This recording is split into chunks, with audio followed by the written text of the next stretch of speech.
So we're back with round 2. We still had some technical issues round 1, but we're going to work them out, and we're going to post the videos anyways. So we're going to jump right into the action here. We got Alex Kuen on the left playing a Grixis control deck. Richard Rates on the right playing an old-school Reanimator deck. Yeah, it features the Creator of Behemoth, Lingering Souls, a bunch of mana dorks, kind of that older school way of doing it. Looks like, what did he mulch early on there? Yep, mulched early, found a couple of angels, dumped them in the graveyard. Didn't see what he grabbed, but obviously it's land. I know there's a Godless Shrine and there's a Sever in his hand. Looks like, we got a land issue from Alex here on the left-hand Kept side. the one-lander. Yeah. Richard Grizzly salvaging here. Plays at a very breakneck pace. Gets a Creator of Behemoth and a Linger, and a Bear Rights in the graveyard there. Kind of seeing the cards he wants to see here. Yeah, he's seeing everything, and Alex is looking at that and saying, Cool. I don't like this. And discard. Thragtusk turn 5. He's up to 25.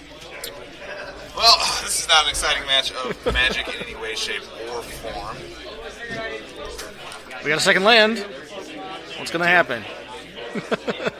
It is a control deck. It is. Delver. I mean, if he does flip, that is a way that you can block a Thragtusk once at least. True. Looks like he's exiling Bear Rights. Creator of Behemoth. Looks like it.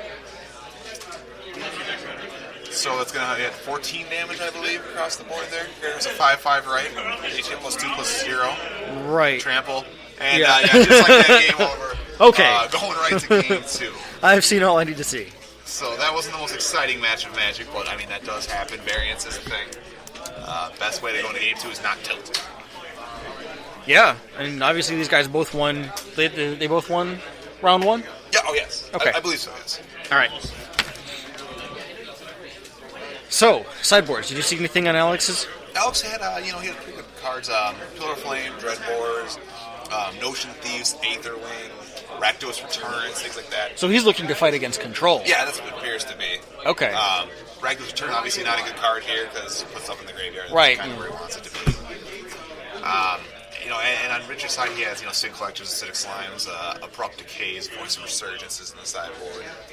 So the Sin Collectors and the Acidic Slimes probably come in here. Yeah, I'd imagine so. But, you obviously saw what happened when he got land screwed. Do it to him. Makes sense.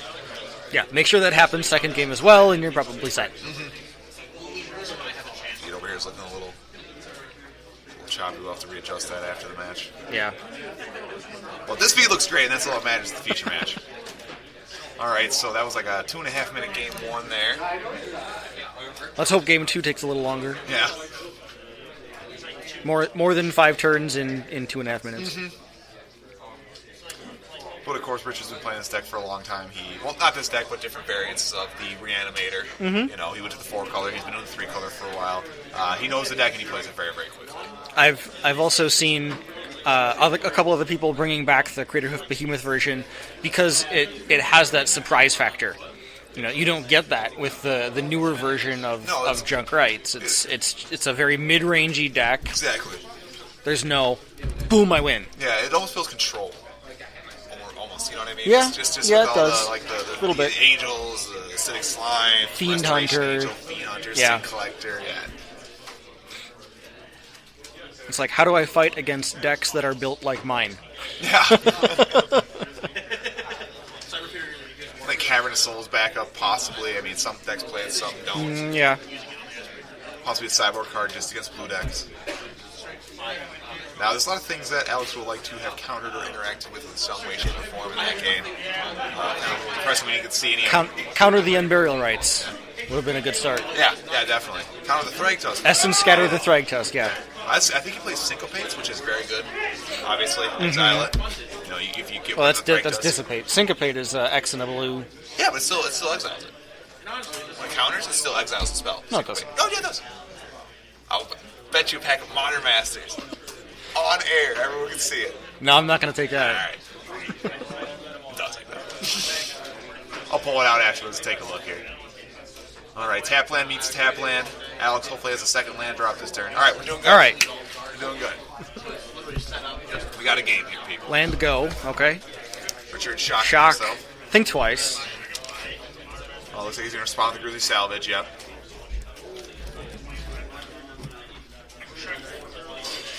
Sin Collector, Appleton Pilgrim, Voice of Resurgent, a land, and I believe the top card was, I have no idea. Another voice? Foil top card. Okay. That looks nice. Yeah. What do you pick up the Sin Collector? Seems intelligent. Yes. Watery Grave hits the board here. I love Grixis, by the way. I'm a big Grixis player. I think Grixis is great right now. I don't see enough Grixis decks. Every time we get them on camera, I'm like, I personally went 4-1 that night and got stomped in round 1, which is outrageous on camera. I don't know. I've just found them to be a little bit slow right now. Well, yeah, it's Grixis. They're always slow. Sin Collector, I imagine, here. And you go ahead and Alex is ready for it. Yeah. Turn and Burn, Searing Spear, Counterflux. Memory Adept? Is there a Memory Adept that I saw? No, it's another thing twice. Niv Mizzet. Better not speak too loud. Don't want him to hear the hand. He hits us a goodbye to Counterflux. And he answers the Think Twice at the end of the turn, goes to his draw step. We have no idea what he drew, of course, because he drew very he's quickly fighting and it. very far away. Yeah. We definitely still see that turn and burn, though, so he either picked up a new one or has two now. Oh, no, he got rid of a Counterflux. Rich got exiled a Counterflux. Oh, okay. Turn and Burn was still there, yeah. I guess I just expected the... Goblin Electromancer looks like was one of the two cards on there. Well, that's going to help him speed things up a little bit. And now with that 4 mana, turn and burn is live. 5 mana. 2 on the burn, 3 on the turn. And Electromancer reduces that by 1. It does. Well, actually, reduces by 2. 1 for each half. Really? Yep. Okay. So it would only be 3 mana for a turn and burn. Is that a Tristani? That is a Tristani. I think that might be. That seems like a threat. Yeah. I'll see if Alex knows the fact that Goblin Electromancer reduces the cost on both halves. I mean, if he doesn't, he gets half full land here. Reduces it by 1. Right. I believe one of the cards with a Searing Spear in his hand too. So So theoretically, he could spear something and then turn burn. Oh, what is he doing? I think he just speared and burned. Instead of just using the turn and burn. Or maybe he really wants to keep mana open for the for a counter spell here or something like that. But it's not Dissipate. It doesn't have 2 blue. No, 2 mana is either Negate or Essence Scatter. My bear writes on the Tristani, no answer, no response. 2 comes in. That's 16 he's showing? Yeah, because the Sin Collector came in last turn too.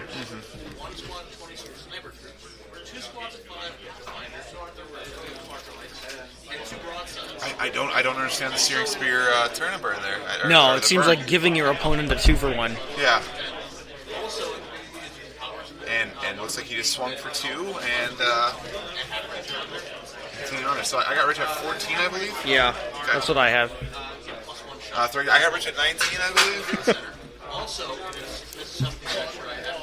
think it's pretty good here. Now, again, the turn and burn would be awesome against that Thraktos. One of the best targets for it. Right, because it turns it into a 0 and weird without any abilities, as in it's not going to make a 3/3. Looks like Tristani's feeling spry here. It comes across. So that's 3 damage.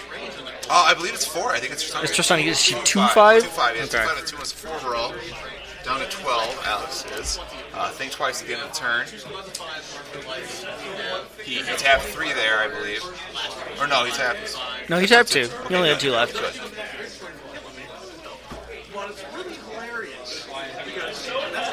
He's looking at his hand, and he's evidently not happy with what he sees. No, looks like he has an Izzy Charm there. That's not going to do much for him.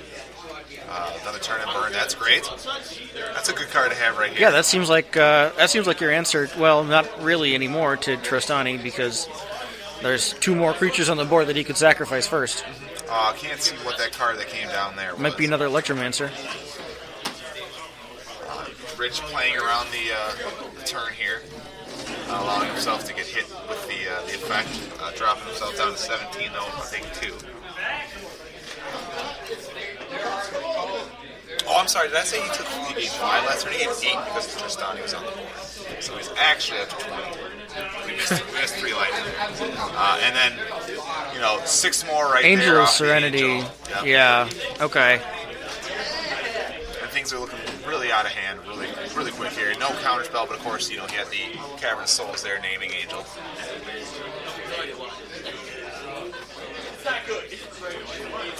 Now, if he turn and burns the Angel, that prevents the 3 cards exile from returning, right? Because it never has a trigger for when it leaves the battlefield. So that no longer exists because it doesn't have that ability, right? Searing Spear taking out a Throwing Tusk here. Right. 4 damage coming across, dropping down to 8. He's going to gain 3 life, drop to 29. But yes, as you're saying, yes, he could turn and burn the Angel, and then those creatures would come back. Mm-hmm. Okay. Now, one of those is his own creature, but I have a feeling the other 2 are a little more important for him right now. Yeah, definitely. Yeah, we have him at 8. Okay, thank goodness that we have that correct. The dice only goes up to 20 on the right-hand side. Desolate Lighthouse, I believe that is. Yeah, that's what it looks like to me. Very good control card. Very good, land, produces mana. 1-2 It also provides that loot effect. Yeah, always good to filter. Kind of why people call it the loot house. So it's a little expensive for the loot effect, but it is also a land. Yeah, it's a land, so in a control deck, you're usually, are you going to cast something? I'm going to counter it. Oh, you don't cast anything, I'm going to see if I can get a different card. Yeah. So it makes sense for what the deck's trying to do. I don't like what's in my hand right now for what I'm playing, so I'm going to go get a better card. Looks like it goes with the turn and burn there. Those actually would be exiled permanently. We need to go ahead and stop that match real quick. I'll be right back.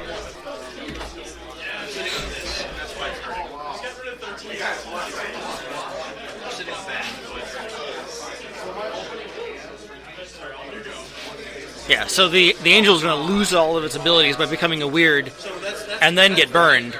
So everything is going to be exiled, like he was saying. Alright, we caught it. Everything is still exiled.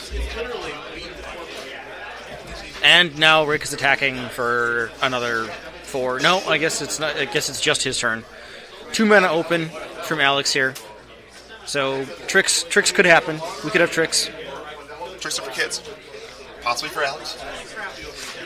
Let's hope tricks are for Alex here. He's at 8 life, and the Goblin Electromancer is staring down at Tristani. Now, Rich only has, I believe, a Sunpetal Grove and an Overgrown Tomb in hand. Or Woodland Cemetery, I'm sorry. Yeah, but there's still an Unburial Rites in the graveyard. Oh, is there? Okay. That card has flashback. It's really good and stuff. And oh yeah, Angel of Serenity is still a card. Wonder what he grabs here. Thragtusk seems like an appropriate choice, and the Electromancer. Yep. Oh, he's going to gain 6 life off that Mr. Tristani there. And looks like... giving him a very high life total. 5, 6, 7 coming across, dropping him down to 1 damage, or 1 life overall. If of course, he does not kill anything. Is it Charm's going to take care of the Sin Collector, so he's going to go to 3. Yep. Now, luckily, the deck doesn't play any red, so Rich can't Searing Spear him in the face here. But I don't think that's going to give, So much comfort. he needed to draw some sort of wrath effect there. What is there in red that takes care of Angel of Serenity? Blasphemous Act. Bonfire of the Damned. I don't think I saw either one of those in this deck. No, and he couldn't have played Bonfire for 6 there anyways. Yeah, only with 5 land. Yeah. All right. And 5-6 bodies kind of an obstacle to get through. So. Yep. Looks like 14 minutes, 14 and a half minutes for the Magic there. Game 2 is a lot more exciting than Game 1. Yeah. Unfortunately, we had spells played. Yeah, spells were played. Lands were cast. We learned, at least that turn and burn is very good against Angel of Serenity as well. Yep. And keep everything exiled. Again, that issue with the turn, the burn and Searing Spear, I didn't understand that play. No, it feels like a gift for your opponent. Yeah, he just lost a card essentially in his hand there when he could have just used the one The card. one, yeah. And it did everything. But it's one of those things. I like the new, like I call it the Reanimator old school. I like the feel of it. It's just sort of one of those decks that, until it rotates, it's going to be good. It's going to be good. You put in Rest in Peace, and it's still good, Yeah. Yes, it is. Recto's Charm is there, and it's still good. So, now, hopefully, like I said, we had some technical issues. This round should be our first. Coming back at you, better than ever. Let's hope we got them all this round. Yeah, we're going to review it afterwards. If we get to round 3, we have sad looks on our face. I mean, you guys won't see it then, obviously. But Herbert Zingsheim, round 2. Vince Naimon. See you round 3. Have a good one, folks.